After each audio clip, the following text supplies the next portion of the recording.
Ladies and gentlemen, welcome to Group Chat. Welcome to Group Chat. We have an action-packed episode. We have an action-packed episode. We have our friend Kyle Van Noy on the pod today, joining us for the whole episode. And you know what? I'm going to go ahead and say it. Kyle has a stereotype that he wants to make clear, and I think it's a bone to pick. He has a bone to pick, and I'm not going to tell you what it is, but I think the fact that he was able to stick around and hang out for the whole episode is proof that what he is saying is true. So, we have something we need to clear up. And we're going to get to that in the beginning. And then we have an interview with our friend Mickey from Mag Park.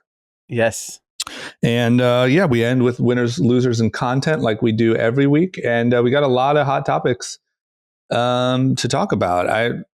Hell of an episode to send you off into the weekend. Indeed. Okay, let's get into it. Cash. Ladies and gentlemen, Group Chat. Cash. It's $1 trillion. Hot. All right, everyone. We are back with another episode of Group Chat, but we have an awesome special guest in the studio today, Kyle Van Noy. Woo whoop. What up, man? What's interesting is when you walked in, you obviously, like, I follow on social media, and I was like, you play professional football, so I know you from that. But I was like, man, we've definitely met before, and then we put it together. Athletes First, which is the agency that represents you, used to do these awesome events down in Laguna Beach, right? Mm-hmm. At the Monarch. Yeah, and that's where we met in 5'4" and all of those like fun times. So crazy, like that was probably 10 years ago. Yeah, maybe, I don't know. Yeah.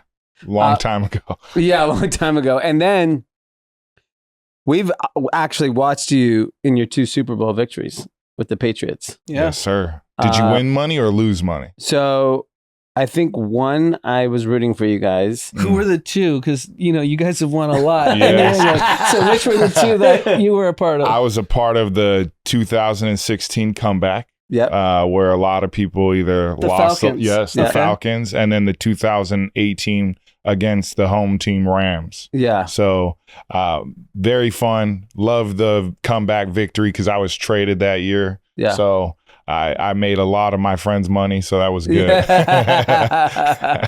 That's crazy. Like, so many athletes played professional sports across, and just to win like a Super Bowl, a championship, is that like an insane feeling? Or oh man, the feeling you get from that is like I can't describe it, honestly. Yeah. Like, just to even get to the Super Bowl's unbelievably hard, or to get to the playoffs, especially nowadays with the competition being so tight.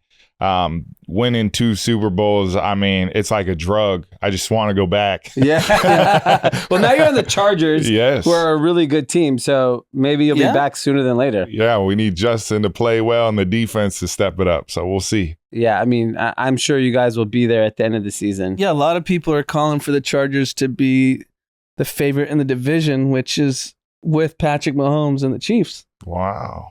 I see that on First Take a lot. Yeah. A lot of people are calling for the Chargers to Man, win. we got to tell them to shut up over there. Well, that sure likes to talk a lot. Can we talk about the Super Bowl real quickly? Like, I remember the Falcons game, the 28-3 comeback. We were sitting right behind the Patriots bench, and I was watching Tom Brady the whole time when you guys were down, and he never wavered.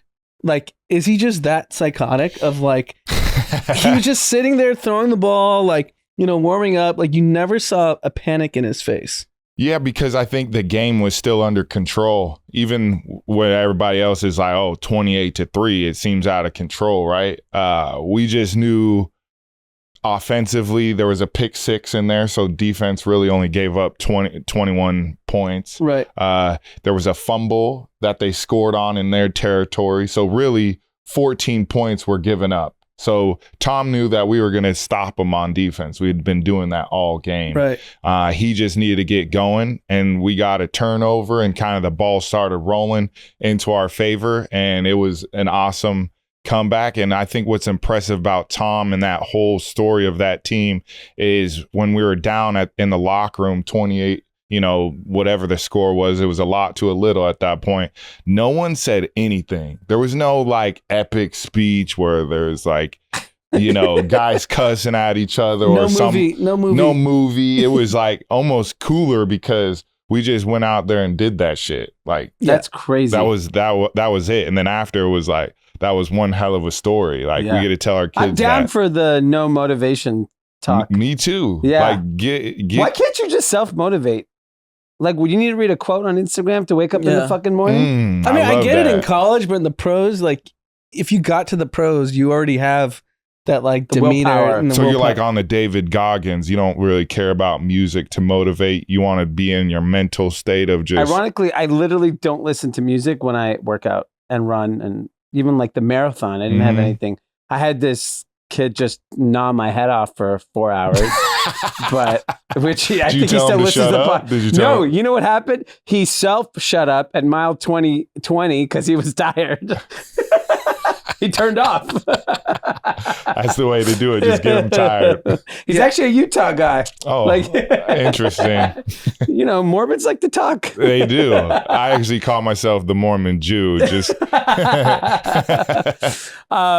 that's amazing. So let's actually get into some business news. I know, you made a comment. You're like, I'm not a dumb athlete. So I'm like, and I know you listen to the podcast. So let's just get into news and you just be a part of the conversation today. Let's get it. All right, we're going to get into the episode. Drama just joined. And hey, guys. One of the things Kyle said on his way into the podcast studio was, I'm not a dumb athlete. I was like, okay, cool. Then let's get into news and talk about it. And he also said, so are you assuming that when you're an athlete, you walk in the room, everyone perceives you as dumb? 100%. Especially because you're like really big too. Like so it's like, oh, he's the big dummy. He's a small dummy. You got a big dumb animal. Well, I'd say all that. That's your view. Yeah, that's my version. Sorry. Oh, shit. That's really funny. And That's so great. do you think all athletes are self-aware of that? Yes and no. I mean, the guys that have been in the business, yes, they have a chip on their shoulder when they go into a business meeting. They want to let it hang. They want to show that they can talk ball, in the big leagues. And it's something that I take pride in. Going in, I'm actually kind of disappointed that I didn't come, with my genes here. Business of my football got in the way, but I always want to present myself that, I'm not a big dummy. Okay. So who should wear a t-shirt that says, I'm not a big dummy? Not a big dummy. It's different than more than an athlete, right? Now I'm not a dummy. Yeah, straight up. That'd be that might be a platform. You could maybe do a podcast about that. There could be a whole Hey, I empire like here. it. Look at you already thinking business. I So love there it. we go, bro. What were you going to say, I Anand? would just say, who are the like kind of OGs that kind of paved the way? Because you hear obviously LeBron is insanely successful in business. Yeah. Chris Paul, insanely successful in business and respected by CEOs. Who else like falls in that realm? Okay, for me, watching is Larry Fitzgerald. Okay. How he handles business is unbelievable. He has a great relationship with his owner that he does business with. He's very tied into the Arizona community. He's an avid golfer. He's part of the Suns management, making business decisions for the Suns. Like, he's unbelievable. I've always looked up to him and how he's just handled business, not on the field, but off the field as well. I would say he jumps to the top of the list. Another one that jumps to the list is Ndamukong Suh. Okay. He was kind of the OG in Detroit for me. Now, me and his relationship, he was a big asshole to me though, but in a good way, because it got me prepared. it got me thinking differently. It got me to watch how he moved, and his mentor is Warren Buffett. And if you ever follow Nadam Kinsu, he puts threads out all the time. I follow him on Twitter. He's actually really he's smart. a really good He's follow. a big crypto guy. Yes, huge. Yeah. So he's a good follow, and he's really smart. I mean, anytime you're best friends with Warren Buffett, you're pretty smart to me. Why does Warren Buffett like Nebraska? That's the tie right there. Wow. Yeah. And then he interned under him and followed him for a couple off seasons. That's an insane reason to go to Nebraska. Isn't that wild? Yeah, if you're a stud athlete, go to Nebraska and Warren Buffett. Yeah, so that's a good strategy. It's cool because I kind of took that strategy too in college, where I got arrested a bunch in high school, and I was suspended from the school that I was supposed to. But I met my mentor. His name's Keith Nelson. He owned the alarm company called Vivint that sold for $3.2 billion. I don't know how much he got out of that, but he was kind of my mentor when I went to the school, and I was able to watch how he moved. Now he's in the horse racing business. He makes a shit ton of money in horse racing with quarter horses. I actually have a horse. It's called KVN Corona. It just has sex in Oklahoma and makes a bunch of money. And so just look at you. I'm surprising you over here. You had no idea. I didn't know about your horse sex business you're running over there. So you just sell. I think you're going extra. We know you're smart. So you just there's so many ways to make money, and I'm able to use my platform and connect with the right people and grow it organic, because I don't really need anything. I'm very successful myself in football wise, but now I want to branch off and do different things, just like you guys have done. You guys are successful in your own rights, and you guys have your own podcasts, and you have other businesses outside of what you started from. So I want to do the same thing. So when you think about, like, you know, you were saying like you've made a lot of money in your career, what excites you, of like what industry excites you, and what do you want to like? Horse sex. Horse sex. I just want a whole farm of horse sex. Animal trafficking. Yeah. That's fun. I should have edited that, right? I should have just said embryos, right? We got to get good content out there. This is good content, right? Yeah, this is entertainment. Honestly, well, my wife and I luckily been blessed to get in the Wall Street Journal with home flipping.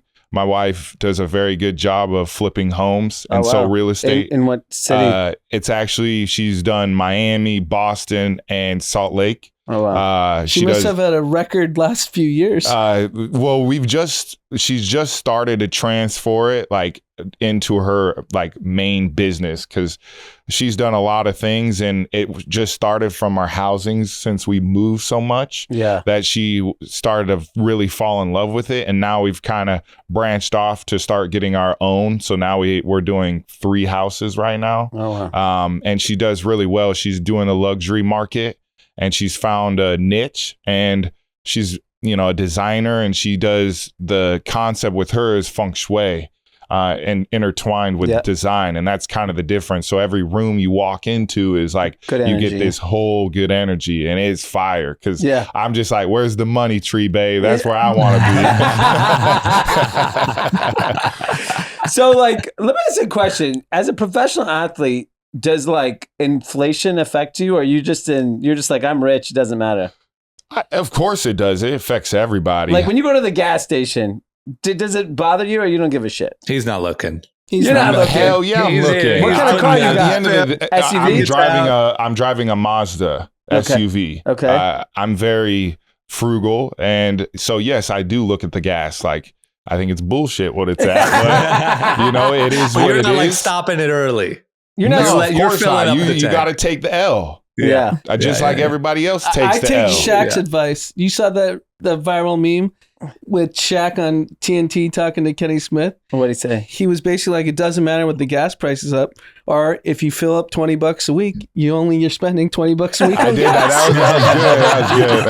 That was good. I'm on Team Shaq.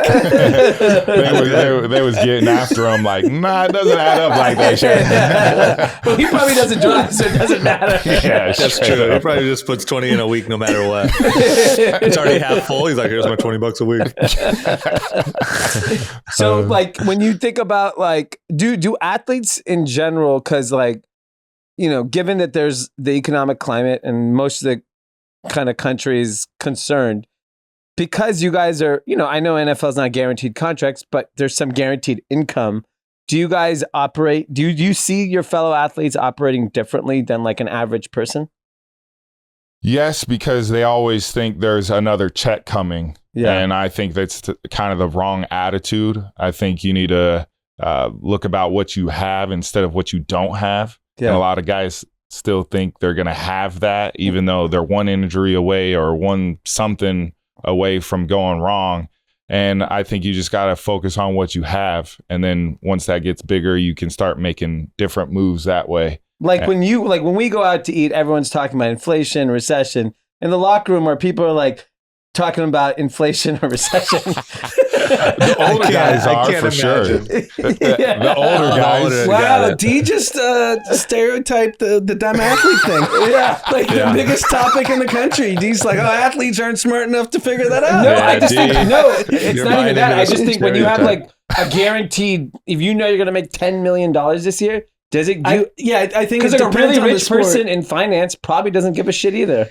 Like we were at Nobu Malibu on Sunday, and I think there are at least 10 people from the NBA that make over $40 million a year. They're probably not worried about it. Yeah, with guaranteed contracts. Yeah, I don't think they're worried about it, but I think they should though, because like I said, you want to prepare for anything and everything, and I would say the NFL players are doing a better job. It always needs to get better, but until, you know, guaranteed contracts come around, and that'll be from the quarterback stepping up to the plate and getting that done, and showing up to the meetings, then change will happen. Interesting. So you're saying like the top tier quarterbacks, the Rodgers, Brady, have to go To the CBAs and make sure that the non QBs are getting paid as well. Yeah, but they could also get more too. You know, like.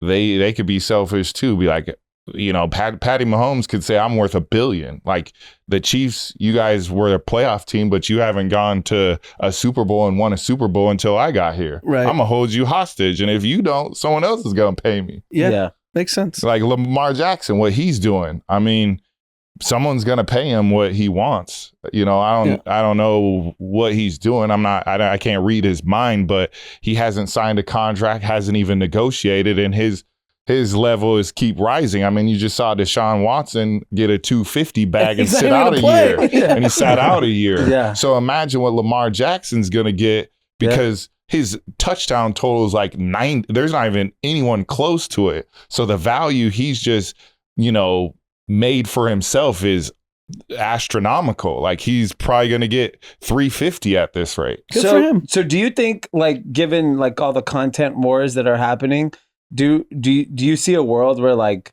the NFL is, because our next topic is around, do you have an Amazon Prime account? I do. Okay. That's interesting. I just figure you don't care about free shipping. Oh man, you think this guy just doesn't give a fuck? He's just like, you know what is it? $9 for shipping? Fuck it. Rolling money. I whip it out every time I can get Whole Foods, you know, put it up there. Yeah. So like, do you see a world where like the NFL is just like on Amazon only? Ooh, that's good. Or Apple. I feel like they're the future. They got unlimited funds. Yeah. So like they're gonna have they have skin in the game right now. You see the type of media people they're getting. They're poaching. Getting a guy like Fitzmagic, former teammate, awesome. Just his personality alone to help out. I know they're in talks with Pat McAfee. That was a rumor. So getting that type of talent in there is only going to build up for what they have. And that's year one. Like they're not getting like some, Joe Schmo off the street that you don't know. You're getting guys that are entertainment, and that's going to draw an attraction to, America. Yeah. Football wise. Yeah. No. Do you use I don't see why they wouldn't. Who doesn't? I know, but now he's claiming everyone's cutting Postmates and DoorDash. I'm not really? a Postmater. I'm actually not. I just do Uber Eats and DoorDash. I'm just saying in delivery in general. When because I look at the price. Oh yeah, listed, go pick it up. And what's then your theory? No, your theory price is going to too go expensive. pick it up themselves. No, so I'll give you an example. There's a place across from me that a dish will be listed on their own menu in store, $14.99. Mm-hmm. On Postmates, it's $17.99 plus all the fees and the delivery and the tax and tip. Yep. I used to even order on Postmates to pick up the same item, and then I'm paying like 20% more. So now I just order on that particular company's website. Yeah, and then so you're saying you think more people will just go pick it up themselves? Yeah, I mean, look, I think when you like check out on a Postmates, you ordered like 4 things. Like I ordered Taco Bell the other day. It was like $50. Yeah. For Taco Bell. No, But isn't it that like after 50 Nobu? bucks? Yeah, isn't it going to be $50 anyways with gas too? If No. you drive to a Taco Bell, You got to route your day better. You got to be like, okay, I'm going home. You need I a gotta take data some- scientist to plan out Yeah. your route. You got to make sure spend $250,000 a year on a data scientist to route your whole life. You might shave That'll off do some it. costs. That's how you cut costs. Before we get into news, Kyle had a golf comment. Oh, what's up, Kyle? I don't know if you know or not. He said you suck. no, I did not say that. I did not say that. I said he needs to work on his game a little bit. I saw Kyle. a clip at the country club. I think it was what was it? Where you played the other day? Bel Air? Pelican Hill is where I posted. There you go. Yeah. Pelican Hills. There, I knew it was one fancy spot. There you Yeah. go. I saw the swing, and we got to work on it a little bit. God damn it. If Fitzgerald's one of your close friends, I know he's on the Discovery golf circuit. Yeah, I'm not there yet. Yeah. Kyle, you got any tips for me? Like, you got anything I could like? Well, right now know? it's just go on TikTok and watch these specialists that are teaching. It's unbelievable what you can learn, and then you're Really? able to just practice at home, and then you're able to go when you get a chance to go on the driving range and hit some balls and put what you watched, because I'm a visual learning, so being able to do that, then do it live and then play, it's helped my game so much. So you're learning golf from TikTok. Yeah, I'm self-taught. YouTube. Don't you and feel TikTok. like every That's time you watch that insane. shit, like everyone has a new tip? That's my problem. Yeah. I watch it and there's like, oh, do this with your wrist and then do that. And then, oh, don't forget to do that. I would listen to like 2 guys that teach it how you are receptive. Not everybody learns the same. Teachers teach differently. And so you get a teacher that teaches some things you like and go out and practice it. And if it works, you're like, oh shit, it's in my game now. Yeah. So, Yeah. And So just you're totally self-taught. self-taught. Never That's crazy. haven't And you had think lessons, nothing. Could And you if be we drama? play, you're smoking me. Ooh, what's your handicap? He's handicapped. It's permanent. It's permanently. I don't know yet, to be honest with you. Give us a number. Come on. I know are you know. you in the 90s or the 80s or the hundreds? I'm in the high 80s, low 90s. Okay, Ooh, we that's got pretty a good. match. We're Okay. gonna have a match What then. about That's you? what Are you in that a like- similar area? Yeah. let's go head to head, man. Let's Pelican go. Hill head to head. Yeah, those- Let's go, Kyle. Big money games. Oh. Yeah, let's go. Inflation. We're like the live. This is the live golf. Yeah, hold on. Your And, hey, hobby. Kyle, heads up. We're Team Live. Yeah. I We am don't too. fuck with the Yeah. PGA. Yeah, Nice. I watched a podcast where you were like, it's so hypocritical for them to. I think it was Jim. Was it Jim Nant? No, Jim Nance was Jim Nance complaining was too. Yeah. the commentating, and you were like, well, their money's all in America. Yeah. So like, what can you really say? And it's Yeah. like, yes, Yeah. very true. Yeah. I just saw someone send me a clip of the live golf plane. So yeah, hot. Anand sent That- that to me. That Fire. thing What? is. That was It's the fire. winner It's of private the week. jet. No, what's crazy about that plane? Like, sure, Phil Mickelson's flying his private jet, The caddies are allowed to go on that plane. Yeah. Yeah. If I'm a caddy at the PGA this weekend, I'm nudging my guy like, hey, man. Yo, why am I on Southwest? Oh, you see this Yeah. golf tour? We could be on that shit. That'd be so Especially fun. with guaranteed contracts. You could probably see caddies start like trying to flip, right? Yeah. Of course. Caddies, Yeah, they add to caddies the are gonna make game. millions of dollars now. Yeah. I think that plane shot is going to nudge a lot of guys towards live. But yeah, And I'm they- down for a and they- head-to-head match, Kyle. If you want to, put some All right. money on it. And Let's get it. And on the plane, they had "We Are the Champions" blasting. Like, it was incredible. Yeah. did you see? I also saw a clip where they were doing like a podium type celebration, but they were like spraying champagne. Yes. With DJ and the caddies. Yeah. You know DJ is gonna be there. Man, they are doing it right. I think it looks to me like they're still working out the kinks, and it still looks like just a lot of money. And like, but I think when they figure this shit out over the next year, it's gonna. So let me ask you a question about that before we get started. Yep. Will the PGA make changes, and how will Live make the changes to combat what PGA changes are? Yeah, I think PGA will, and they already had, like, they instantly made whatever Yeah, those the changes were, purses. more purses, whatever. I just have a good feeling that Live is coming at it from a totally different perspective. And once they figure out that, like I said, it still looks a little rocky, it still looks a little kind of messy, but like PGA is so stuck to like classic golf and like tradition. classic golf tradition and culture. I don't know, man. I don't know how far they can really, like, they're not getting a private jet like Liv did. Like, that's not even in their DNA. It's on the I budget. don't- Yeah. yeah, and all these new golfers, I think PGA is just so set in like catering. They're like Macy's. Like this is like Macy's, like starting an online store. They're like, oh, look at us, we're getting with the times, or like starting an Instagram page. When like Liv is already on TikTok and Liv is already, in whatever VR. Like it's like they're just coming at it from a totally different angle. And I don't know. I mean, obviously, I'm biased because of the people I hang out with, but so many of like the people that are spending money on golf are young, cool people. Like it's not this like old stuffy thing anymore. Yeah. And I mean, think the that's going to future be of tough golf to. is that. Pandemic changed Yeah. that. Was like the biggest catalyst, because golf courses were one of the few things in cities that were locked down that they allowed. So I mean, trauma picked it up. Picked Yeah. it There's up. nothing else to do. Yeah. Everyone, every course had record kind of participation. I mean, when you have Nike commercials with Schoolboy Q golfing, it's like things have changed. Yeah. Yeah, that's true. So it's going to be tough. I don't know. I don't see PGA stepping too far outside of their classic bullshit. But hey, we'll see. All right. It's good for the sport, good for the game. Little competition. Yeah. Okay. Kyle, I'll see you at Pelican Hill. What side do you like? Is it the south? The one where you get to really get a good view of the ocean. Yeah. Ooh, testing him. Let me see if he's Alright. even been there. It's like, what side you like? Yeah, the ocean side. Travis Travis like, like playing at fucking Knollwood Country Club in Granada Hills. That's 1 out of every 20 times I go to Pelican Hill. The rest of the time I'm in Granada Hills. I'm working on my game right after this show too.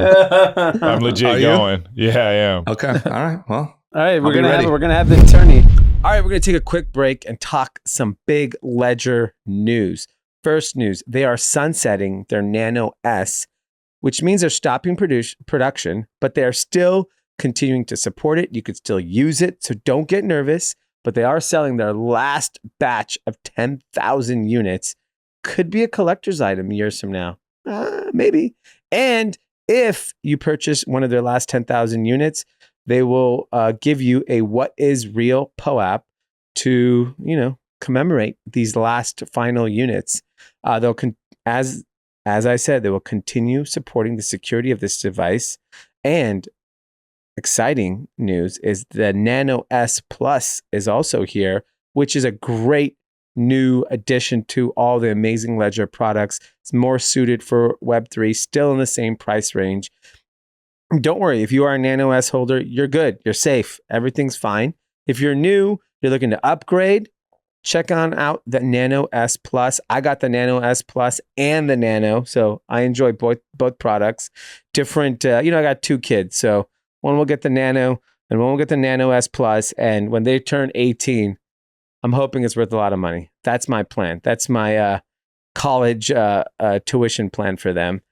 So check that out. And don't forget, they also launched their FTX Ledger Live swap integration today. So now fully integrated with FTX, which I know a lot of you are trading on. And as always, don't forget, you could trade crypto on Ledger now. You don't need to go open accounts everywhere and on every exchange. You could do all your trading on Ledger Live. And more importantly, you could even participate with NFTs there with market.ledger.com. It's become a one-stop shop. And we obviously want to support Ledger any way we can. So if you head over to our notes or our social media, we put the links for the Nano S and the Nano S Plus how you can swap crypto with FTX on Ledger Live. All the links are there. Check it out. Be safe out there. All day I read on Twitter all the crazy stuff that's happening with people losing their most valuable assets. Think about, these are some of the most valuable things people own. If you own something very valuable, you would put it in a safe place. But shockingly, Web3 products aren't put in safe places. So you have to own a Ledger if you're going to play this game. Head over to ledger.com or in our notes or on social media where you can check out all the great products Ledger makes. Back to the show. I'll be ready. But I think that originally what I wanted to talk about was Amazon took a 2% stake in Grubhub, or the company that owns Grubhub, and are now adding it as a perk, the free delivery to Prime members. I've never even used Grubhub. Yeah, it's kind of like the Johnson of Johnson. Vaccines. Might show up, might not. Yeah. It may or may not show up. Might get a blood clot. Might get your food. Items might be there, they might not. It's like you order Taco Bell, they bring Del Taco. This just adds more value to that Prime membership, right? That's the goal. Yes. I mean, just grab the NFL, grab the NBA. Stop playing around with Grubhub. Yeah, I don't know why they were so kind of hesitant in the food delivery space. Like, Postmates was up for sale. Uber went and bought it. They could have been aggressive at DoorDash early on, not in the last couple of years. They went and bought Whole Foods it's got to be at least 4 or 5 years ago. Like, they clearly thought food was going to be part of their offering. I'm really surprised it's taken them this long. I mean, it's a really small stake, right? Yeah, a couple percent. And Grubhub was a complete disaster of an acquisition by Just Eat. Yeah, I don't know. It just feels a little lackluster. Like, it's not, doesn't hit too hard. I think it's to learn, and it's like, okay, we'll add this as a perk. We'll go do the math on this and be like, is this worth pursuing? Because then maybe Just Eat will end up, I think it's the smallest part of their business. So maybe they'll just spin it off and just dump it to Amazon. If Amazon wants the infrastructure to be in the food delivery space, I just think, I don't know. I don't have any data points because I don't know if they share this, but I would love to know Amazon's grocery delivery business, how much has it fallen off in the last year? I'm sure it's fallen off a cliff. I don't know about a cliff, but it's definitely down. Yeah. I mean, it has to have fallen off the last 2 months. But then, I don't know, we use Amazon Fresh, Instacart. The shit shows up in a couple hours. It's kind of crazy. Yeah, but if you're out and about and you're price conscious, you're not doing that. Right. Yeah. Well, is it going to compete with Instacart? Because really, you're paying $5 for it to get dropped off to your house. They got to come with some perk somehow, some way. I know the Prime is the perk, but is there a way they can do a point system where the more you do, the more stuff you can get shipped for free? Yeah. They got to make some added value to make it really pop. I've never done this, but I would love to see the price on Amazon Fresh and Instacart of an item versus in store? Like, is it inflated? Because if it is, then Gotta it's going be, to right? continue to drop off a cliff. The real issue with the Instacart model is the problem is if they become the dominant, like a product offering from like an Albertsons or wherever, Albertsons and Ralph's goes out of business. Because if they're paying a take rate to Instacart, groceries are in single digit margin business at the net income level. So they're not giving up anything. So that means all the prices are inflated then. Because no way Albertson's going to give up the margin. They would have to because otherwise they'll go out of business. Yeah. That's crazy. I also, if I was Grubhub, I don't think I would want, I mean, I'm curious what the deal is, but like, I wouldn't want Amazon to take such a small percentage and be able to poke around in what we're doing. I mean, what's to stop Amazon from just doing it better in 2 years? Yeah. I mean, they have no real like buy-in, like 2%. They could just, if they're like, this is cool, but we could do this so much more efficiently. We already have the delivery network. Like that part seems sketchy. People are still even thinking about delivery. It's just not a good business. Depends. If that's the only thing you do, I think that's the bull case for DoorDash. Everyone thinks they're going to be last mile for everything, and food was just the entry point to get the network of delivery cars. I just Are all these companies just burning money? Like is Instacart and everything? Everyone's losing money. Instacart. None of it makes sense. To mark down their valuation by, I think 70%. Yeah, and they're gonna lose money until it's like autonomous.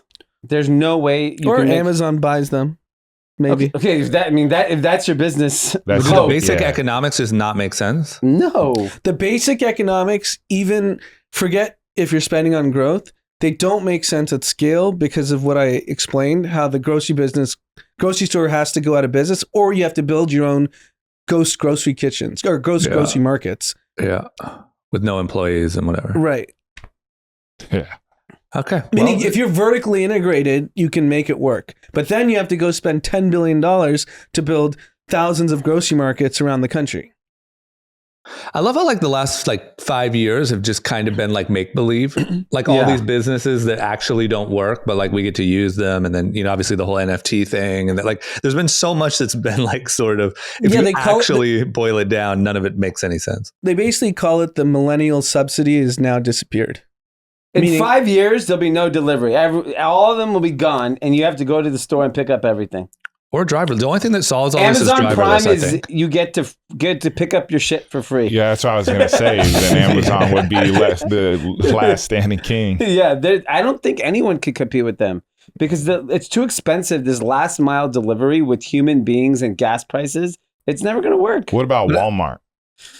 I think for pickup, I think most of this, I saw this awesome concept in Texas where it's a discount retailer. So basically off-price discount retailers, deep discount retailers are not online because the economics don't make sense. But what they have done is you can buy anything you want on the internet and you curbside pickup.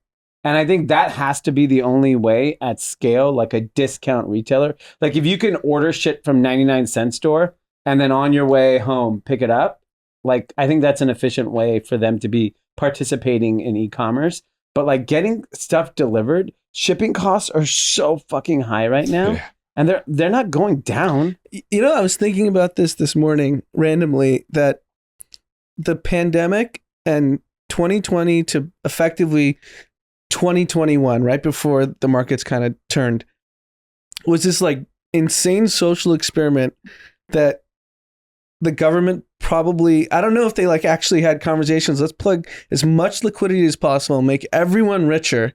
They won't realize they're locked down and the country's not open and you can't travel. You can't do all these things. And then everything opens up and they just made everyone reset back to what they were worth before the pandemic.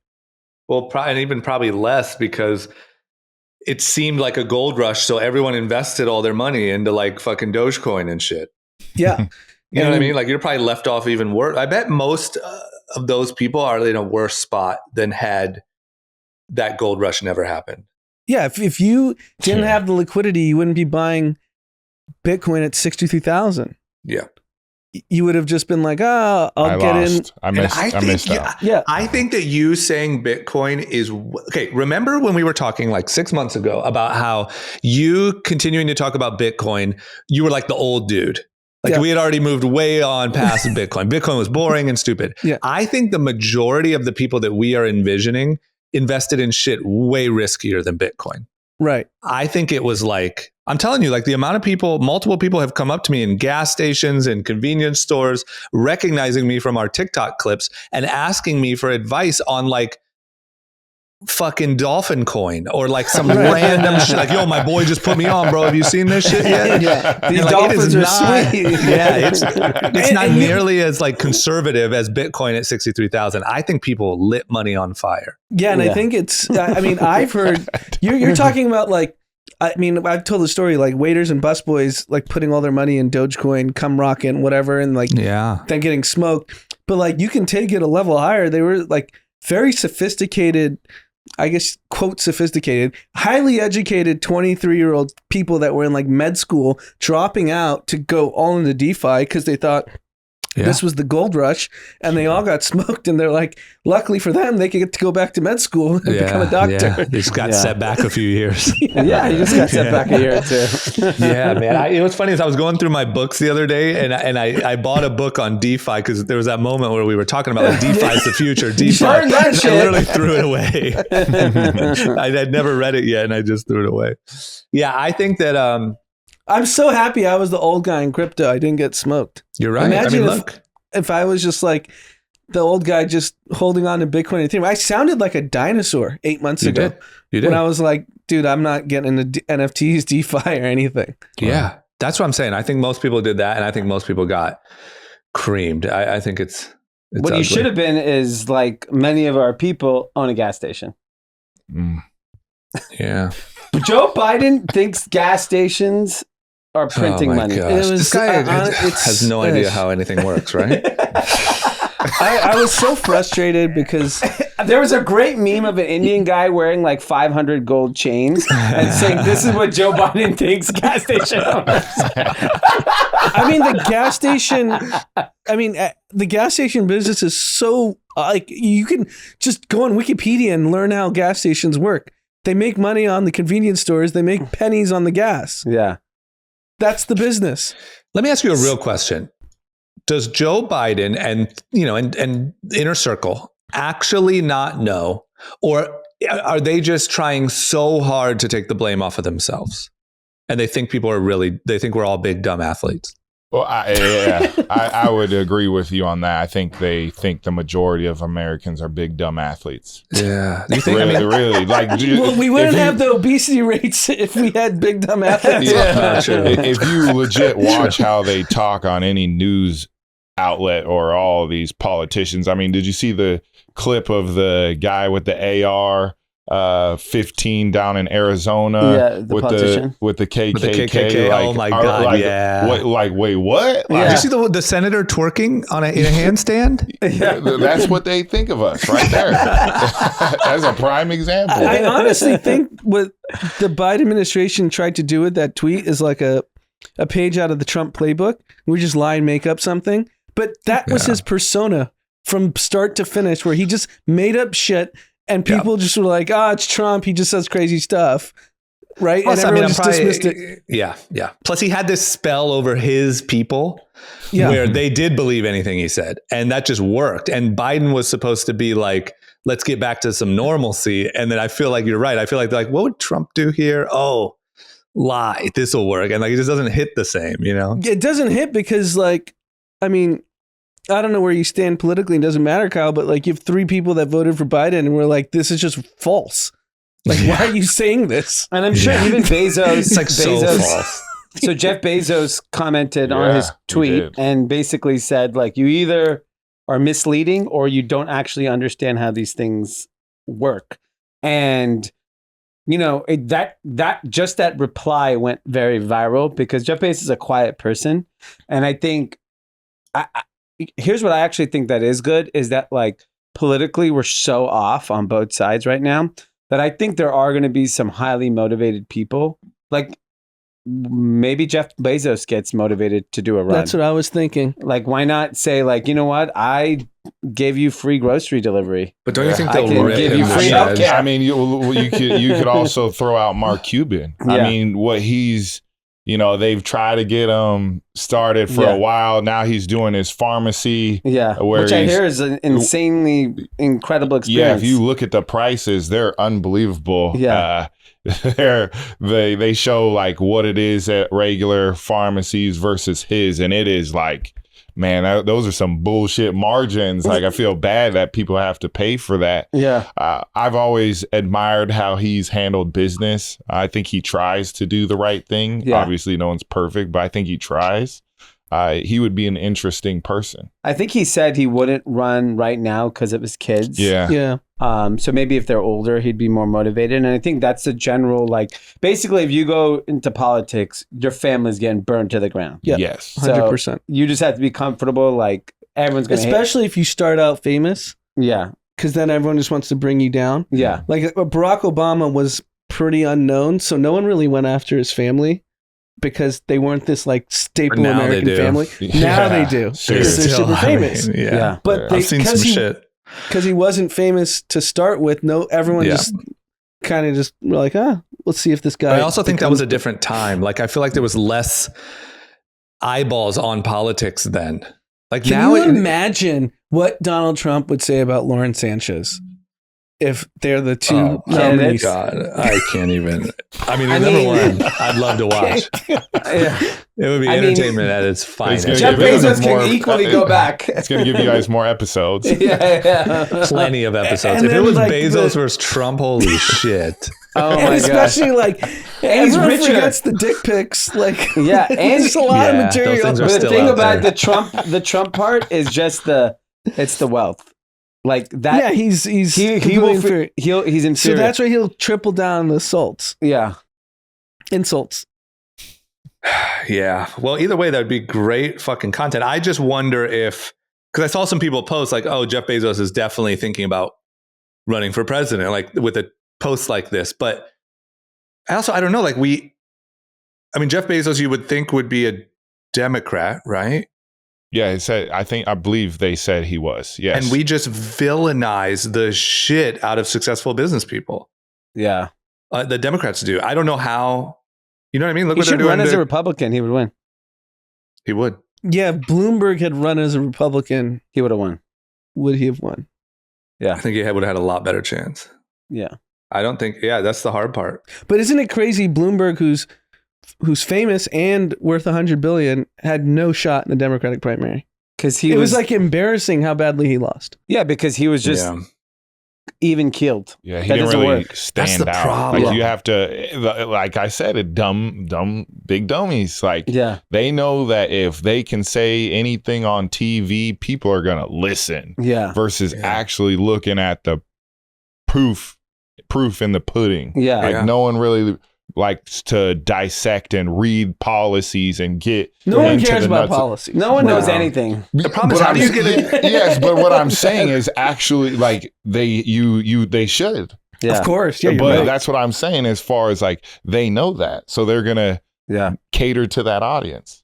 It's just, how do you get someone in an era that only awards shock value? How do you get someone that's good at the shock value, and then when they actually get in office is like even keeled and gets the job done? I don't know how. Like, I feel That's like a any really hard- Bloomberg type person is just going to get smoked. Yeah. That's why we need The Unfortunately, Rock. like, yeah. And if you don't maintain that message of pandering to the lowest common denominator, your popularity goes down. Yeah. So you hear on the Republican side, DeSantis, who I don't care for, but Republicans believe he's got the Trump ideology to pander to the lowest common denominator. But once he gets in office, he'll just rule like a regular conservative. but do I you think just if it was don't him think and Trump head to head, Trump smokes him? Yeah. I mean, I have this argument a lot. A lot of people think Trump would smoke him, but I don't know. I don't know either. I just think it's think like it's a matter of airtime. Like, it's like yeah. Trump would say something so ridiculous, and that would loop over and over. And Ron DeSantis would say, "Look, guys, that's not what we're talking about here," and that gets no airplay. You get Trump no said clicks. when he announces he's going to do it in DeSantis' front yard. Is that what he said? Yeah, that was the rumor. Was that Joe Rogan thing real? The lying Joe Rogan? What was it? That Trump put out a press release. Is that true? I couldn't tell if I was getting ballsack sports, like kind of fake news, or if it was real. You saw where Joe Rogan said, he said Denied, no to Donald to- Trump, and then Donald Trump, I want to say, like, released something through someone else. Was it real?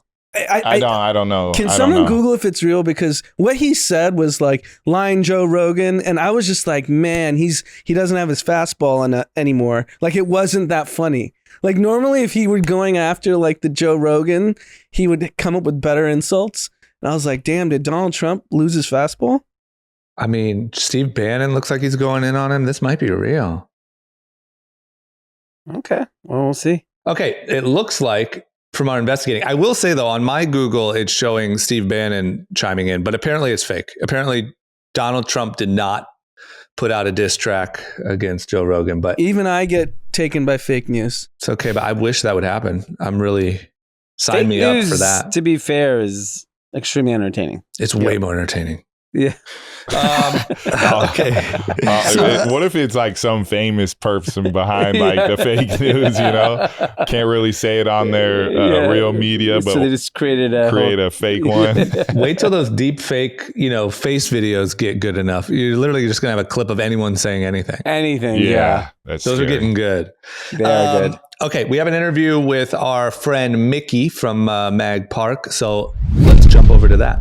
All right. We have a good friend that we're going to have a little chat with today. My man, Mickey from Mag Park. What up, Mickey? What's up, man? So if you don't know Mickey, we reference him on the podcast. He's been on the podcast before, probably a year ago, 2 years ago. Pre-COVID. Mickey's in the reselling industry. Yep. Sneakers is kind of where you started. Yep.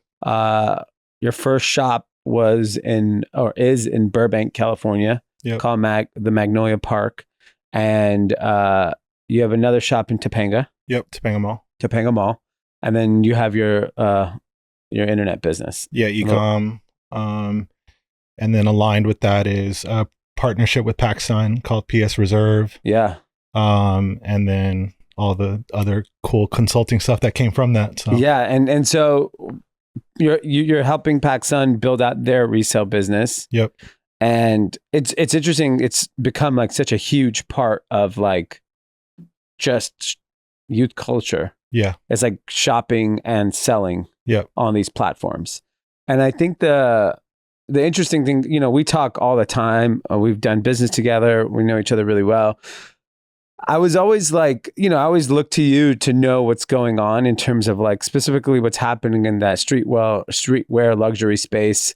I'll come by the shop and I'll just see what the products and what's connecting. And I remember a year ago, you were telling me, he's like, oh, like headwear is on fire. And I'm like, oh, what in headwear? Can we cut the shit? I just took off a $30 Super Bowl hat that I wore. Yeah. And he just said the hat he gave me is worth $600. So $600. So we're wearing $600 hats. Yeah. Some people say it's a recession. Some people say it's a recession, but I got 3 full tanks of gas on my head. $1,800 on the couch, right? Yeah. No, it's funny. Somebody literally is like, we're talking recession, and obviously I listen to you guys. Like, you guys are church for me when it comes to like business and culture and stuff. And they're like, I'm just like, yeah, there's a recession here. I'm seeing so many people carpooling. I'm seeing dudes on bikes like more than ever. But hats are popping. Well, you know why? Because you can't afford a haircut anymore, so you just buy one nice hat. Yeah, no, true. Also, that's true.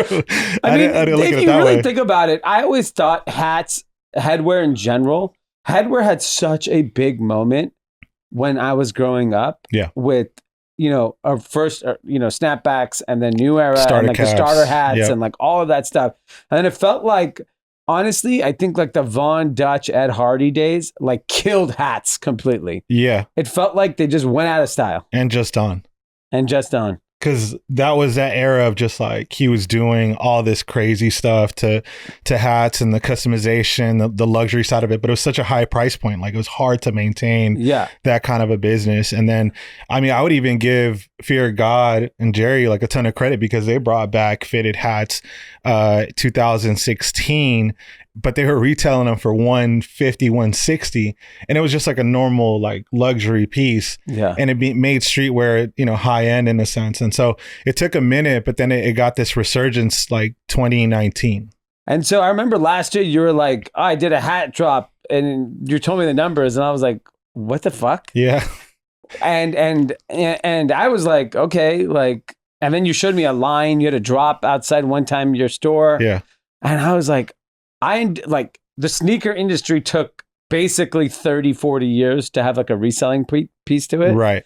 Headwear seems like it's happening really, really fast. It makes sense it's happening because like more people see your hat than your shoes. Yeah. Yeah. And the pandemic, I think, accelerated it in the sense that people just weren't like grooming themselves. They just were like, fuck it, put a hat on. I'm a victim of that. Yeah. I have a full set of hair, but like I still just like get lazy and I don't want to gel my hair. Yeah, no, for sure. I get a fresh haircut, I still throw a hat on. Like, it's still part of the outfit for me. And so what happened? Why are these hats $600? So it's a combination of things, I think.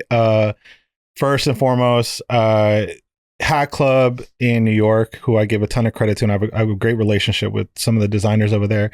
What is the Hat Club? So Hat Club is a retail brick and mortar store. They're, I think, based out of Arizona originally, but then they have locations everywhere. And so there's this store in NoHo that just has this like community of guys who are lining up every week.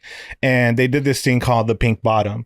And the Pink Bottom was from one of the locals. It was like an homage to like I believe his mother, who passed away from cancer. And then it just became this like, there was only, I believe, 36 hats. And it just became this like supply and demand thing. And like everybody was like showing up for these Pink Bottoms and they were gone. And so then that's what started this whole craze of like, oh, this is a fashion piece. If you have a regular Yankees like navy hat, fitted hat, and then it's got a pink bottom. Because for me in retail, like I hated fitted hats in the early years because you're like, I don't know what size everybody is. Like even like, you know, always get stuck with sizes. Yeah, you always get stuck with sizes. And then this community just continued to kind of grow and grow and grow. And so fast forward to what happened with us. The World Series 2020 is happening, and I'm like kind of trying to figure out what the next thing is for us, right? And I didn't want to copy Hat Club, but I knew that there was like a gap in the Dodgers like color span of things that are being offered. And so, you know, I'm in the resale game, so I'm looking at Travis Scott ones, and I'm like I haven't seen a brown Dodger hat. Like, let me just like make one with my guy at New Era. Shout out to my guy Marco. And I'm like, yo, are there brown Dodger hats? And he's like, there's 3 ever. And I'm like, let's make one. And I was so cool. So then we came up with the hat that I'm wearing, which is a 100th anniversary, brown on brown, pink bottom. And it just tied in red details, ties into the shoe really well. And then I'm like, damn, but brown is so risky. Like I need to make a black one. So I made an all black one. And then I'm like, damn, that looks fire. So let me make a black and brown one. Yeah. So I made a 2-tone. And then you guys are wearing a reverse, pink mocha is what it's called. And so I placed my largest order for fitted hats, which at the time was something like 300 units. And we dropped them during, what was it, game 6 that they won, I believe, during the World Series. And we sold out in 2 minutes. Wow. And I was like, holy shit. What was the retail? At that time, retail was $50. Okay. And our cost was closer to like $20. Okay. Now it's higher, like everything else. But then that was like kind of the moment. And as we continue to put things out, you know, I continue to just tell stories through shoes. So like any popular shoe, I would put together a color combo, and then start telling these stories. And we just became that like store, and I became this designer, like quote unquote.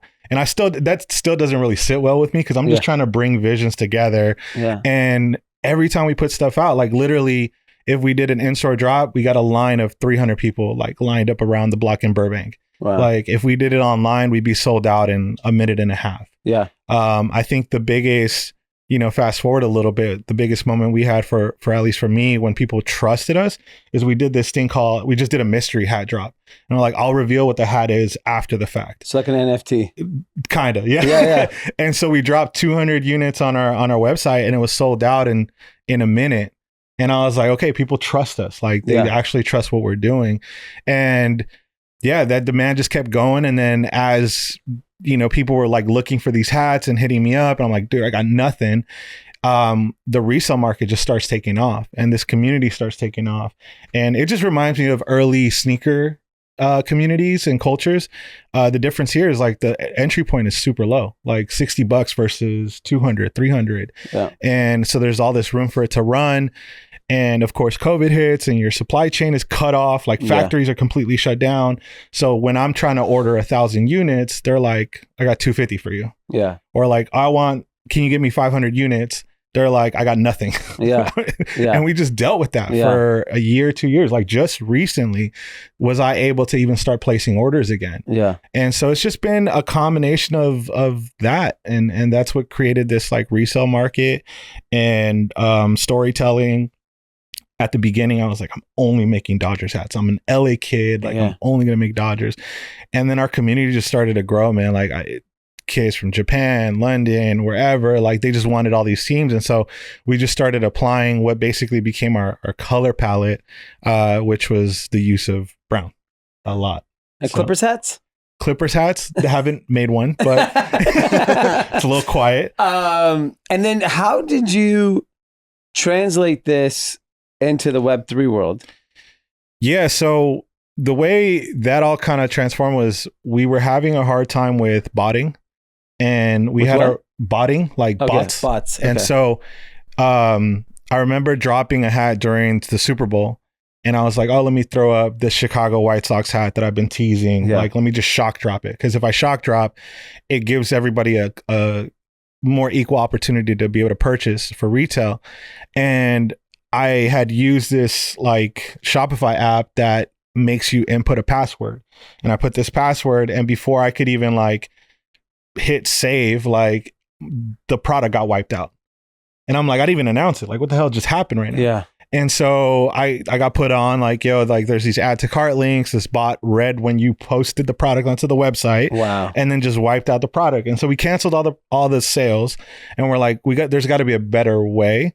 And I've been working with this company called ShopX Labs. Shout out to my guys Cyrus and Ray. We had connected in 2017 on what they were pitching to me, which is now NFTs.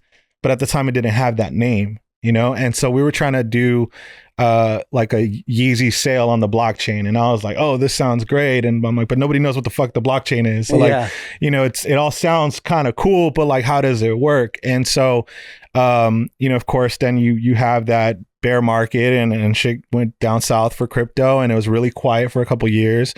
And we were still working on a different project. And then all of a sudden crypto comes back. And then now, Cyrus and his team just continue to grow and essentially created this e-commerce solutions using Web3 technology company that evolved from that original idea. And they produce literally like a solution for us, which is called at the moment Reserve X. And they integrate with Shopify. And in 5 minutes, I can create an NFT that's token gated products. And so basically you have to hold this NFT to be able to unlock a product. You connect your wallet when you're on the website. So now like anytime a friend hits me up and they're like, yo, like get me that hat. Yeah. And I'm like, yo, here's a NFT pass. Yeah. You buy it when it comes out. Like you don't need to hit me up anymore. Yeah. And so and bots are, unless they own the NFT, they can't penetrate. And we control how many units per wallet. So to give it a little more like, structure, we created 3 levels. We did an NFT drop about a week ago, and we did 3 level NFTs. We did 125 passes at the highest level at 0.75 ETH. Wow. The middle level at 0.5 ETH, and then the bottom level at 0.25 ETH. And we did 125 passes, 125 passes, and 250 passes. And basically, all holders are guaranteed one hat per collection. The top holders get one of the hats that you guys got for free.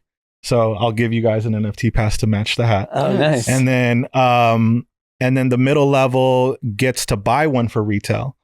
And then the bottom level doesn't get anything, but they get to participate. And of course, be a part of our Discord and all this and that. And all of this is still new to me. Like, I just got a fresh Ledger wallet to even do all this. Like, to be able to manage the whole process. Yeah, shout out to Ledger. Little plug.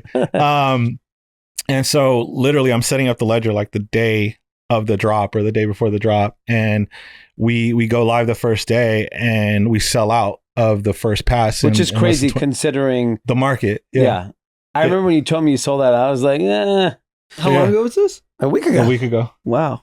Yeah. Impressive. I think ETH was at like 1050, which it still probably is, but like, yeah, it's just been bouncing. Rallying. Today's a good day. Yeah, that's good. Yeah, the last couple of days have been solid.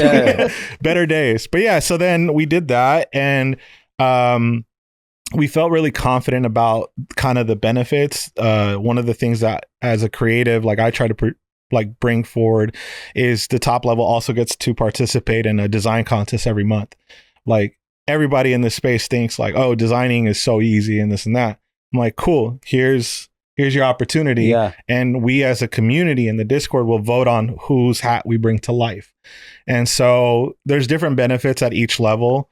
And you know, we're continually growing it. The second level is 70% sold through, and the lowest level, which is called the Mango Lava, I believe only sold through like 20%. But for us, what it was is also understanding that there's this huge learning curve of kids who have no idea what an NFT is. They have no idea what Ethereum is. Like, everybody was buying ETH the day of the pass, like not thinking about their first time ever. And so we had an amazing team that helped everybody out. But you know, we can't get around holds. We can't get around you know, a lot of things. But we definitely learned a lot from this first initial drop, and the fact that like the highest level pass, which is in our own way, besides the financial part, is like, how can we groom this group and then, you know, show them the way forward. And I think that's interesting that like we think everyone is buying NFTs and everyone's has ETH.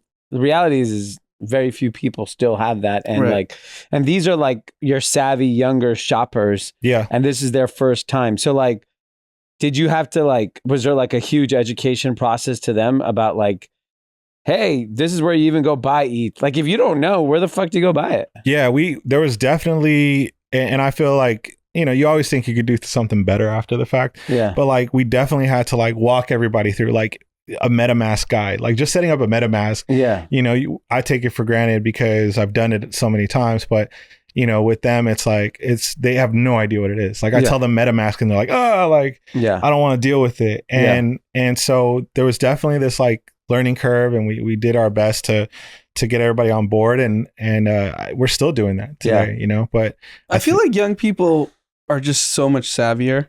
Like they can figure it out. Yes. Definitely. Like you don't even need to be like crypto native, but like a 22-year-old can figure out a MetaMask way quicker than a 35-year-old. Yeah, I agree. And I caught a lot of flack for even doing this because they're like, oh, it's a money grab and you're doing this and you're doing that. And then the one that I get a lot is like, oh, but like, what about the kids? I'm like, bro, the kids on Roblox and Fortnite are spending way more bread than I am on like a lot of other things. And when they want something, they will go do it. This is not any different. Like, so that part is like, in fairness, you are democratizing the ability to purchase the hat. Right. So like if you care about this product and you want to wear it and you don't want to pay resale prices, this is guaranteeing you access going forward. And that was the important part for us, because the last thing I want to see is like some dude posting 50 of our hats, and then now that kid's only other option is paying that dude $500, $600. Yeah. You know, versus like, you know, let's walk you through this process, which we have like concierged all the way through. Like, this is how you do this is how you do that, and this is how you mint, and this is what your wallet does. And there's no longer this, the common term in the hat work or the headwear community is, oh, I need an invoice. Yeah. It's like, no, like you literally, if you have the highest level pass, you can show up to our website on drop day 1 and your hat is literally reserved for you. And so what that does for us on the e-commerce side is it kind of like strengthens and like really like focuses like this community. Like after they spent all this money on this NFT, the first thing they're asking is, all right, when do we get to drop more money? Yeah. When's the next one? When's the next one? Yeah. What's coming up? What can we do? What else can we get? Yeah. And so moving forward, even my orders now are going to be catered to literally a specific like thumbprint. Like I know every single size. I'll never have to guess. Yeah. And so each wallet will have its own identity. That's amazing because like you think about like inventory management problem you're solving for like demand because you know you have an audience. Yeah. It's actually like a real life true utility, except you know, like it's being actually used because people always talk about like, oh, this is what Web3 could do. And sure, maybe that shit happens, but it's so far away. This is like, yo, you want this product? This is your chance to get it. Yeah. It's amazing. Nice work. Thank you. Great. So if you want to get if you still want to participate in the NFT drop, where do you go to get it? So I posted a lot of stuff on you can go to themagpark.com. Yeah. And then you'll see an NFT community tab and it'll have it all broken down. That's going to be the easiest way. But if not, I kind of did it centered around my Instagram because I was kind of like the gatekeeper for a minute because also in the hetero community with everything else comes a ton of critics and haters and people talking crazy shit. Yeah. So I tried to keep as much on my channel because I'm actually doing the due diligence of blocking people versus like some of my staff and like the companies. There's enough going on. So that's kind of how I gatekeep the community that we built. And so that's amazing. Yeah. So it's great. Incredible, man. I will say hats are actually build community. I have a quick story. I was at the Grove rocking a Lakers hat the day LeBron signed with the Lakers. Oh shit. And people saw me with the Lakers hat and like coming up and giving me hugs. Like, cause they were just like so excited. They're like, oh, he's got a Lakers hat. Like LeBron's coming. And I can't tell you the number of times me just rocking a Lakers hat, how it's like sparked conversation. Oh yeah, the hat. I mean, like I wear a Yankees hat, and obviously everyone always comes up to me thinking I'm a Yankees fan. Yeah. So that's an awkward. That's an awkward one player on the Yankees. Aaron Judge, Reggie Jackson.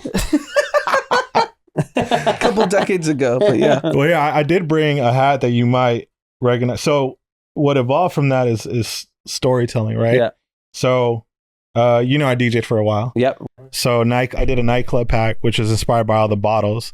So this is actually a Dodgers Don Julio. Oh, wow. Like luminous hat. And so different details that go with like the bottle. Yeah. This is an Ace of Spades. Oh, wow. And so this is Oakland A's or Philadelphia A's, sorry, since it's the throwback logo. So this is the different ways that I've like kind of like told stories.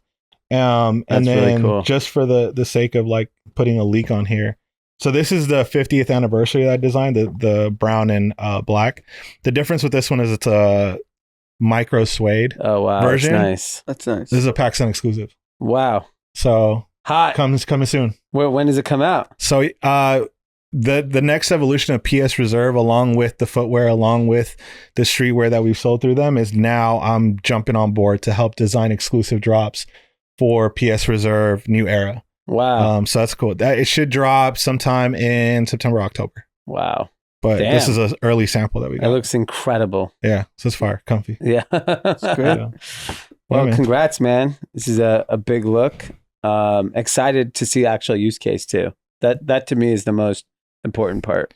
Yeah. No, I was super intimidated a little bit early on with Web3 and not figuring things out. But of course, like once you see it through and you just take the leap of faith and, on our end, like if we, what felt like kind of the bottom of everything going on, and that's where we jumped in and did this raise, like, everything looks a little different now for what we can do for the community. Yeah. And what we've developed. So it's what's your personal Instagram if people want to? Hey, HEY, Mickey, MIKI, War. So, hey, Mickey War, WAR. Okay. On IG. All right. Great. Awesome, bro. Thank you. Thanks for coming. Thanks. And we're back.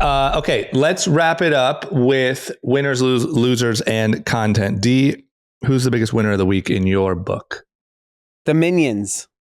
Oh, mine too. Same. Really? Fuck. Yeah. So, Minions are dominating. So I didn't know what happened. I mean, I didn't realize like college age and older like were into the Minions. It's basically north of 15 to college age. I guess they grew up on it. They grew up on it. They were like 4 or 5 when it came out, I guess. And Yeah. there was a TikTok challenge that went viral. Yes. Gentle And- Minions. And the boys wore suits Yeah. and the girls were dressed up as minions. So and who created? Because so I know the there whole was thing. Ask tell me me, anything. Okay. tell me the whole thing. Because I watched the video, the Yeet video with the Yep. Lyrical Lemonade, Cole Bennett. Yep. I know that was a big part of the Minion hype. They're Minions, winners too. I didn't realize Yeet was signed to Bia's label. Yeah. Holy Really? fuck. Shout out Yes. to Zach Bia. Yeah. Zach Bia has a record label called Field Trip Records, and Yeet is signed to it. Yeah. Big Minion guy. Big I winner. didn't know Zach didn't. I didn't think of him as a minion guy.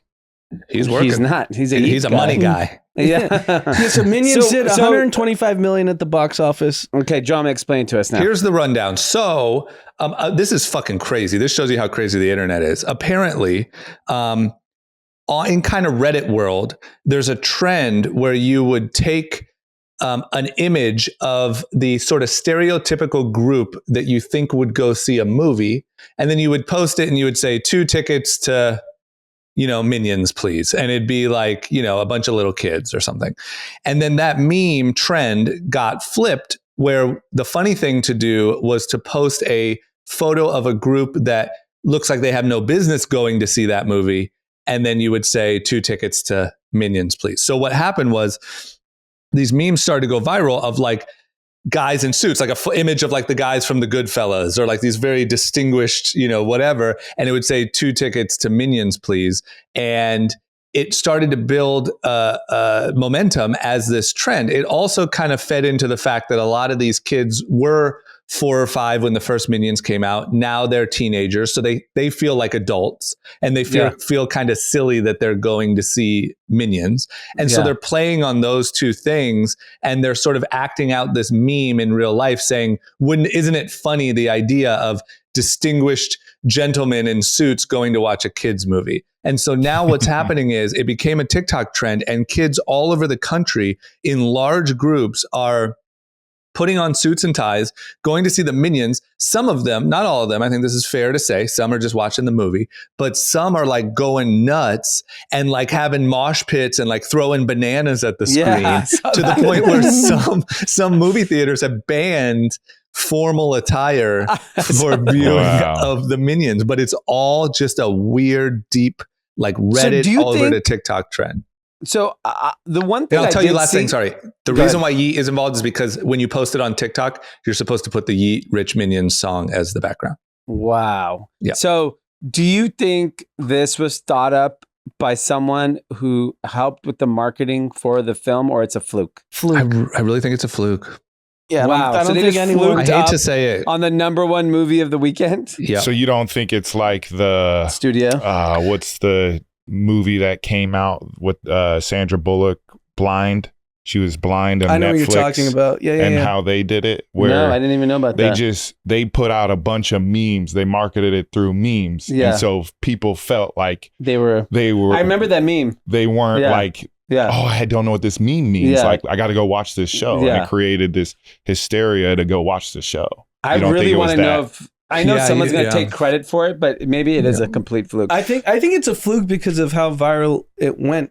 Because I don't know if there's some executive at the studio that produced Minions. It's like, hey, let's do this, gentleman. It's like it's also very so specific. obscure. Yeah. Yeah, it's very specific. So the one thing I do give them credit for is that leading up to the movie, they were really ingrained in like the streetwear youth culture with collaborations and who was at their events, and like I'm pretty sure Zach did their premiere or something like that. Like, and I think having Cole Bennett direct the music video, it's like they were culturally adjacent to everything that mattered. And I think, so they put themselves in a place to win by just being adjacent to those things.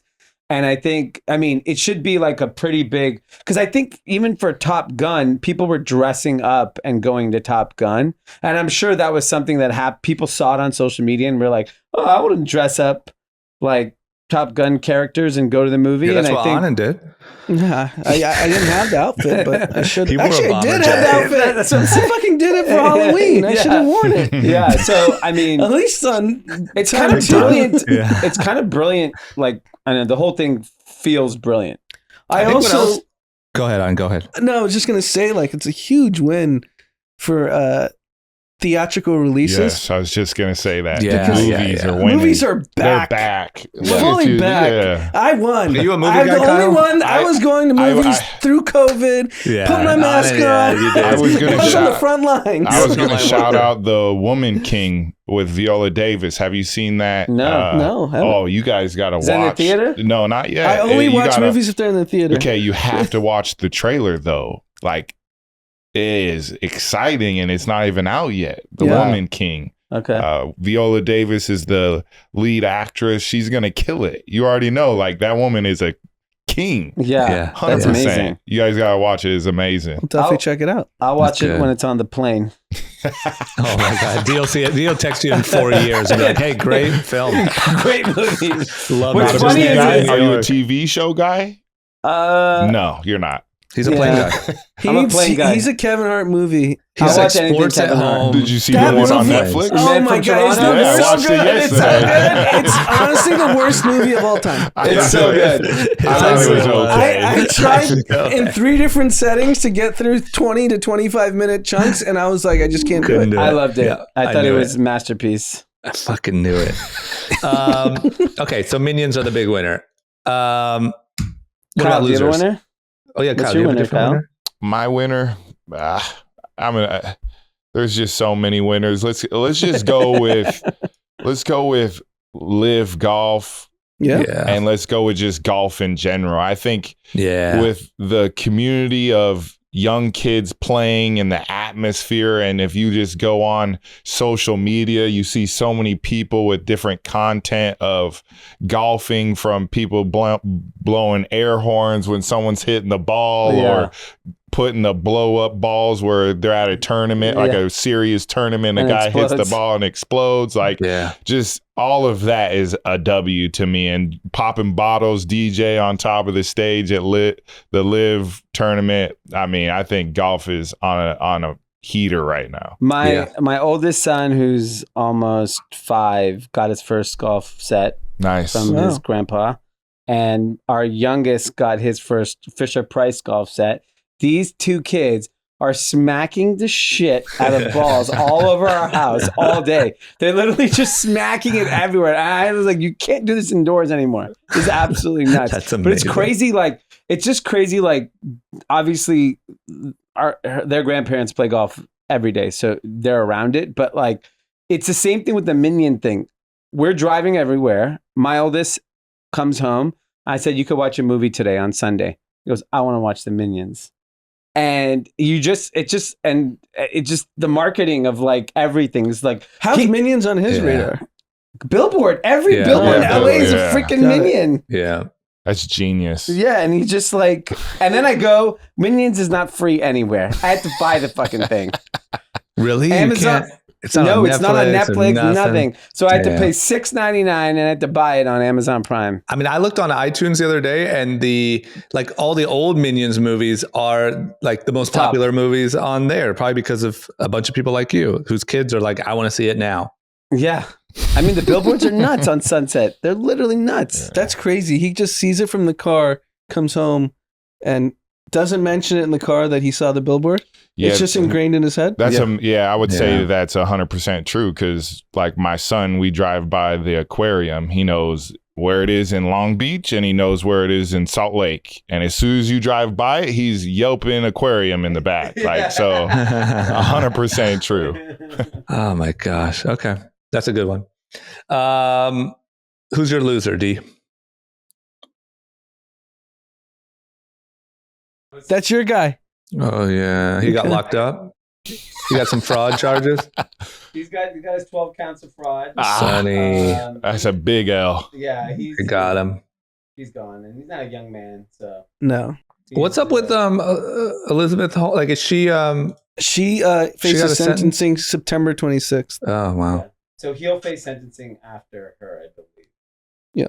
That seems to be the duo, right? I mean, those seem to be the They ringleaders. should let them have a dual gender cell. Very progressive. Yeah, why not? Why can't Just let them ride it out. Let them come up with the next business together while they're in there. Yeah. When you get that many years, is it still like kind of rich girl prison? I'm Because sure. it's a white collar crime? I'm Like sure. they have white collar prisons with people in there for 30 years? I'm sure. Yeah. There's no way. There's no way people are in there getting the shit kicked out of them and being someone's bitch with like, pillars. There's no way. You think they got salons and TVs and the I whole? think they do, bro. I think they have Yeah. tennis courts, I bet. live golf. They got the whole thing. D, who's loser number 2? Boris Johnson. Oh yeah, took the L, huh? Prime Minister. Can you fill me in on that? Like, what? That's just because people hated him so much and the way he handled COVID and like Scandals, right? All the 60 scandals. people from his own kind of Cabinet, yeah. part of the government resigned. Basically forced his hand. Like basically gave him no vote of confidence. And is that why? Just because he's just shitty across the board? Like, I know there was a lot of problems with the way he did COVID. Is Boris Johnson popular? He's not. I don't think he ever was popular. He was kind of like a Trump-like figure, kind of like a clownish dude, and he became popular and became president and prime minister. And I don't think it's a shock, but it's a big deal when, the leader of your country is gone. So yeah. That's crazy. I think he got popular during Brexit because he was big on Brexit. Yeah. He's their Trump, right? Yeah. I mean, like you said, like that's the easiest way to describe it. Okay, well, maybe that means like there's some normalcy coming. Anand, who's your loser? My loser's Elon Musk. Wow, why? Why? What do you do? So I mean, I don't give a shit about his personal life, but I think he kind of doesn't take he doesn't realize the impact he has on young people and the shit he says. Like, he effectively ruined Pete's life. He put all his money in Dogecoin because Pete... He could have done Doge without Elon. Yeah. No, but my point is, so it came out that he fathered twins last year with one of his executives at Neuralink. And he's kind of making a joke about it. And like, he's talking about birth decline. Like, I'm doing my part. Are you doing yours? Like, sure, smart people that have good parents will know not to listen to that and take that shit seriously. But I think he has an outsized influence on young people. Yeah. And it's like, just the fuckery is getting too much. And I almost feel like... You think a kid's waking up today and saying, I'm going to have 9 kids? I think Pete's going for twins as we speak. It's like, here's the way out of this. Yeah. I think when you're worth 125 billion or whatever, 200 billion, whatever he's worth, yeah. Don't be disrespectful. He could have 13, 15 kids. Each Right? kid could have 25 billion. He can still have 25 for himself. But I think, obviously we've praised him so much for his professional accomplishments, but his voice matters. I'm sorry. Young people worship this dude. Do you think that a bunch of people are going to have 9 kids? Not a bunch of people. They just take parenting and having children. Oh, we should have, it could be like a Minion things. Everyone to get a kid. It's a TikTok trend. We gotta get the birth. We gotta get the go pick up a set of twins. Put on a suit and make twins. We gotta get the U.S. birth rate up, and that's what he's tweeting. I don't know. Yeah. I think he has an insane impact on the youth. Yeah, and we're a little too old to realize how much they care. Yeah, that's fair. Yeah, that's totally fair. Fair point. Okay. Kyle, you got a loser? You don't, one thing before, you don't think that it could be a good thing at all for people to have more kids? Well, I'm just playing devil's advocate over here. I'm not even just saying just the kid thing. I think he's made a mockery of the fact that just his sarcasm is starting to catch up. Yeah, I feel you on that a little bit. And it goes from Dogecoin. It goes from like, what are you doing with Twitter? You made such a big stink. Yeah. We haven't heard one thing about Twitter. I mean, we're trying to get a nut count on the pods. Yeah. Gotta get a head count. Bots and fake news still. Yeah. Kyle, who's your loser? Ooh, there's a lot of losers. This is the easy one. I mean, honestly, I feel like a little bit is going to go on Biden. I hate to say that, but just what we've been talking about on the show today, how or off the show, how it's been a little bit of where he's trying to see if he has the same pull as Trump does with his followers in the sense of, misinformation. I mean, when you have Jeff Bezos, who I'm not positive, I'm not sure, but he's a huge public figure. He's a very wealthy man. I believe I'm not 100% sure. I think he's Democratic. Come out and go against you. Yeah. I mean, that's a L. That's a L when you have one of the richest men in the world throw some shade at you. Yeah. That's a L. That's totally fair. Yeah, I agree. You got to take that L this week. I guess my loser, I mean, did we talk about this? Like, it seemed like July 4th this year, like the only news was shootings. We didn't talk about that, right? We didn't talk about any of the shootings?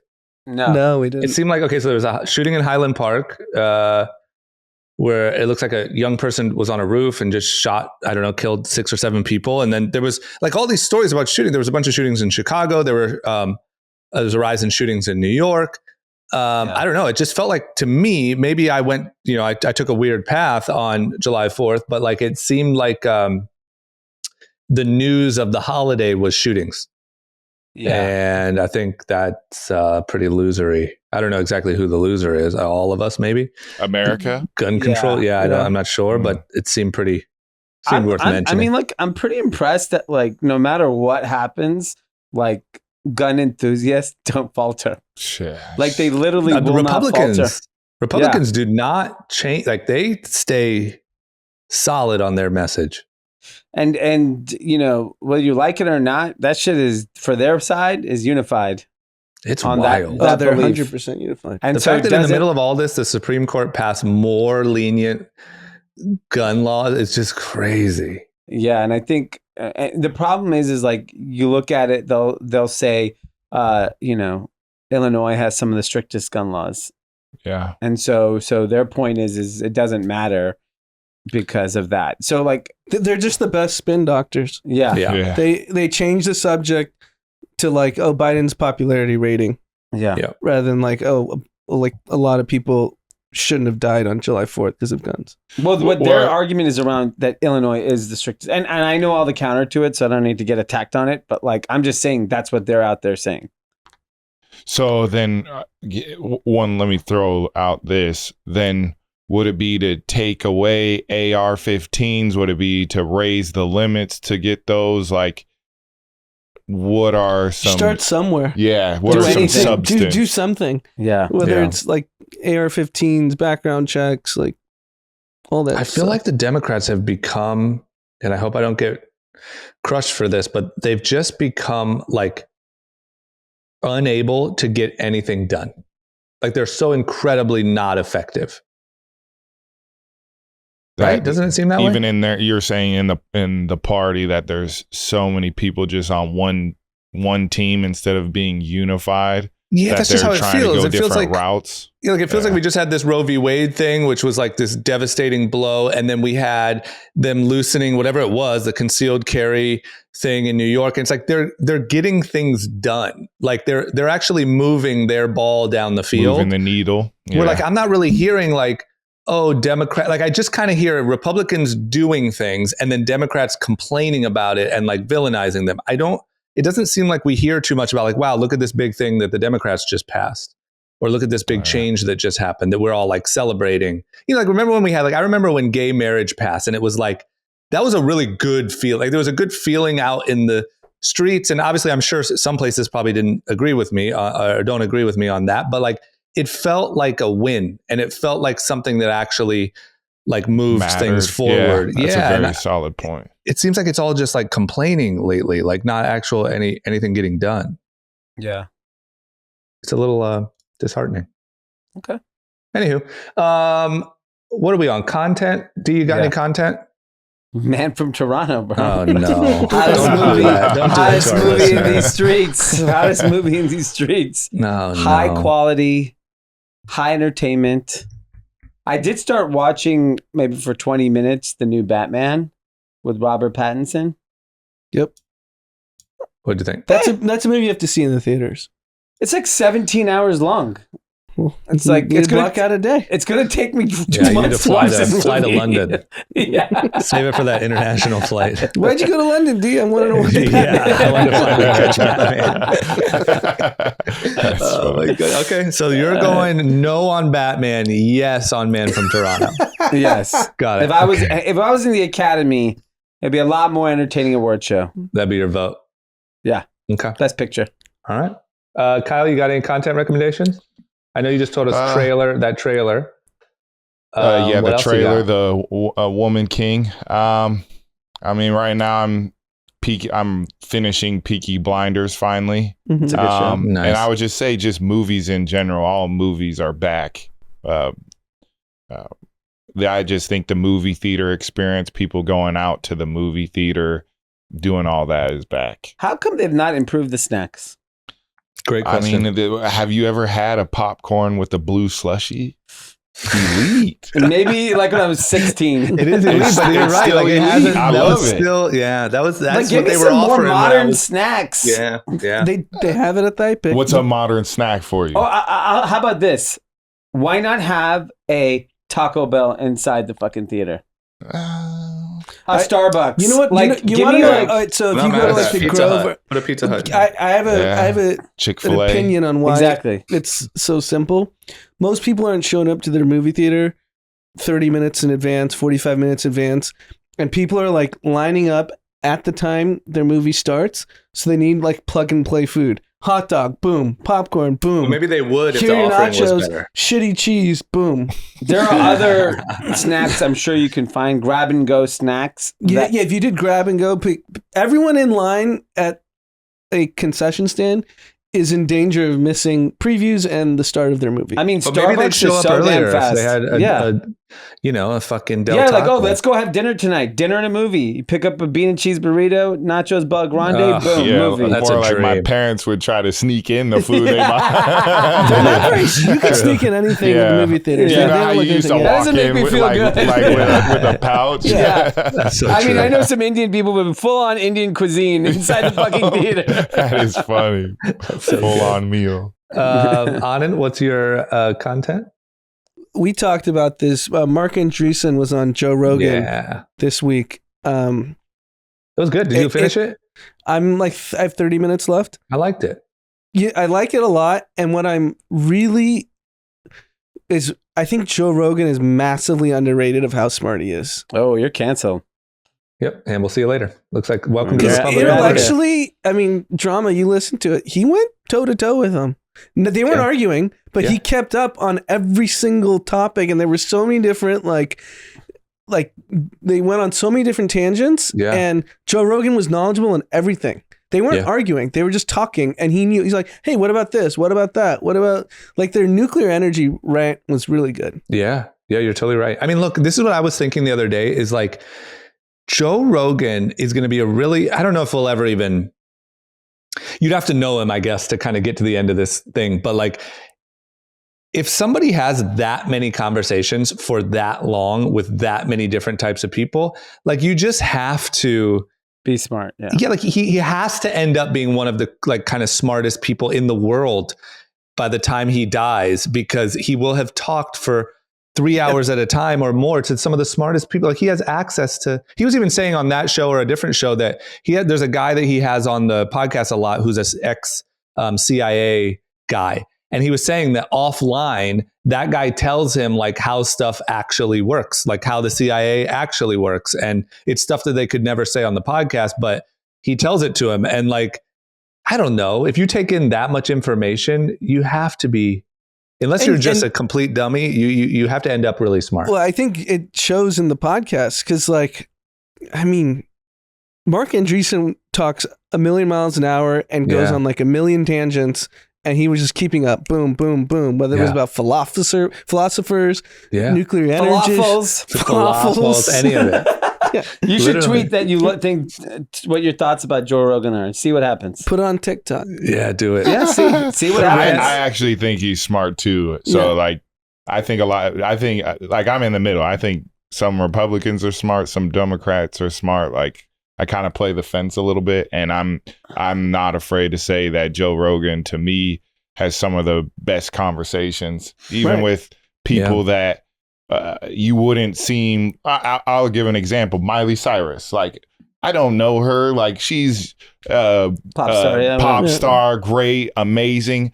But when they talk on the show, you're like, shit, Miley's like a genius. Like, he can make anyone seem interesting. Like she was unbelievable. I like told my wife, I was like, yo, Miley Cyrus is dope. Like, I don't listen to her music, but like, she has a farm that she does by herself, like takes care of all these animals, like just stuff like. It was just so down to earth that only somebody like Joe Rogan can get out of people. Like, to get on a show and have Elon Musk smoke weed, like, is genius. Like, whether you like to say it or not, it is. Yeah.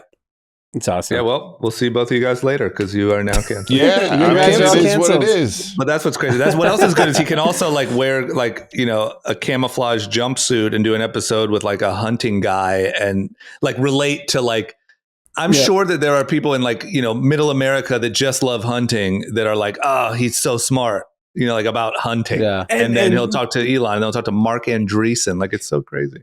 And especially with Mark Andreessen, I've seen like 100 interviews with him on like Bloomberg and whatnot podcasts. Yeah. No one has the balls to intellectually question him because it's Mark Andreessen. He's so smart and Joe Rogan was pushing back like, tinfoil hat time. Are you sure about that one? Yeah. And I was like, holy shit. Like, you have like, you have the intellectual horsepower to keep up, which is crazy. I wish he would have more people like that to have that type of conversation. Yeah, those people don't want to get pushed back on.